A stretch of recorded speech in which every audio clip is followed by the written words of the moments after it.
आज जो विधानसभा के अंदर जिस प्रकार से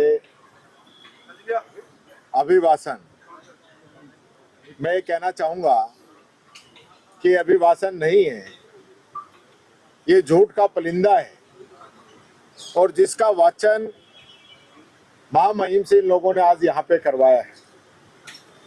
आप देखिए जो बातें इसके अंदर कही गई, कहीं धरातल पे नहीं नजर आ रही थी।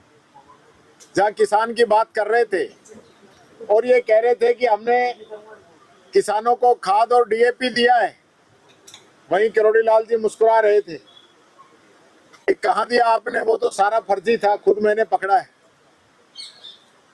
किसान को नहीं मिल पाया। ब्लैक में 800 रुपए में डीएपी उस तक पहुंचा है। 2027 के अंदर किसान को दिन के अंदर बिजली देने की बात कर रहे थे, लेकिन किसान को बिजली नहीं मिल रही, उसकी कोई बात नहीं की। जब इन्होंने कहा कि हम पेंशन जो है उसका भुगतान कर रहे हैं, तो सदस्यों ने बताया कि 5-5, 6-6 महीनों से दिव्यांगजनों की, बुजुर्गों की, विधवा बहनों की पेंशन नहीं आ रही। ये हालत इस सरकार की है। एक्सप्रेस ग्रीनफील्ड एक्सप्रेसवे की बात करी तो पहले बजट की घोषणा है, 2 साल निकल चुकी है, एक सीढ़ी नहीं चले, एक कदम भी नहीं चले उसके ऊपर। यमुना जल समझौते की बात कर रहे हैं कि झुंझुनू, सीकर, चूरू के अंदर हम यमुना समझौते का पानी लेके आएंगे। 1 इंच भी या 1 रुपया भी कोई बजट खर्च नहीं हुआ है। ईआरसीपी की बात कर रहे थे, एक शब्द आज नहीं बोला है।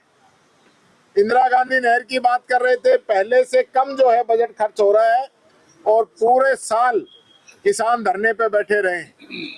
किसानों के जो फसल है उसको समर्थन मूल्य पे खरीद करने की बात कही, जो कि एकदम मिथ्या है। चारों तरफ डिमांड है समर्थन मूल्य पे खरीद करने की, लेकिन सरकार ने खरीद नहीं की। इसी प्रकार से आप बात करें कानून व्यवस्था की, कानून व्यवस्था के जो हालात हैं, यहाँ तो आज ये पढ़वाया गया, वाचन कराया गया कि हम तो आत्मरक्षा की ट्रेनिंग दे रहे हैं। भाई कौन सी ट्रेनिंग है? क्या हालात हो चुके राजस्थान के? लखपति दीदी के लिए भी मैं जरा करेक्ट करूंगा, मेरे को तो ऐसा सुना है कि 270 करोड़ रुपए का ऋण दिया है। अब 270 करोड़ में कितने लाख होते हैं ये तो जरा इनसे पूछ लेना। और 39,000 लखपति दीदी ने बनाई है, तो अगर उस रेशो में इनको देखोगे तो कितने रुपए में लखपति बनता है। तो ये नया फंडा जो है वो इस बीजेपी सरकार के पास ही है, ये मैं कहना चाहूंगा। तो पूरा जो अभिभाषण था ये एकदम झूठ का पुलिंदा है। जो पिछले बजट के अंदर घोषणाएं की गई थी वो पूरी नहीं हुई, उसके बावजूद जो है अब नया सत्र आ गया है। अब आप देखेंगे कि कितना यहाँ बजट में जनता से वादा किया था, कितना इनका एक्सपेंस किया इन लोगों ने, वो सारी चीजें अब जनता के सामने आएगी।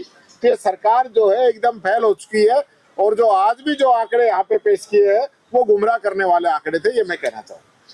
मतलब आज आपने एक प्रोटेस्ट भी निकाला, वो सीधे आप मार्च करते हुए यहाँ पर आए, वो किस लिए आपको करना? देखिए, हमने ये प्रोटेस्ट इसलिए निकाला है कि आज इस देश के गरीब व्यक्ति के पास काम का अधिकार था,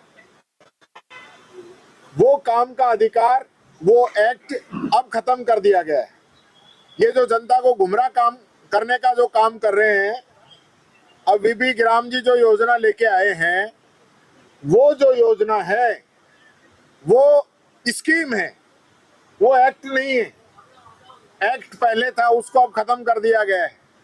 पहले पूरा पैसा मजदूरों का 100% पैसा भारत सरकार देती थी, योजना का 90% पैसा भारत सरकार देती थी, लेकिन अब उसके अंदर 60-40 का रेशो कर दिया है।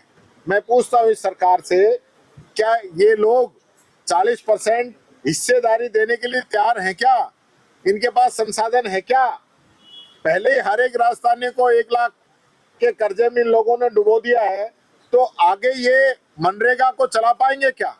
ये नहीं चला पाएंगे। ये सिर्फ और सिर्फ लोगों को गुमराह करेंगे, काम मांगने वालों को काम नहीं दिया जाएगा।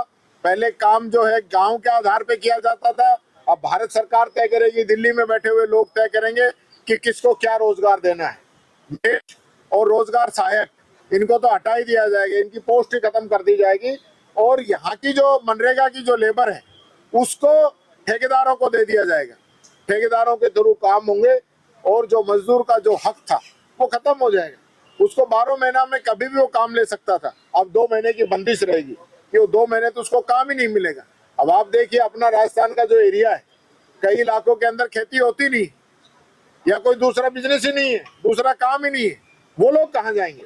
और राजस्थान की बात क्यों करते हो? हिंदुस्तान के हर एक स्टेट की अपनी एक परिस्थिति है, वो उन परिस्थितियों के अंदर कैसे जीवन यापन करेंगे लोग, इस और इन लोगों का ध्यान नहीं है।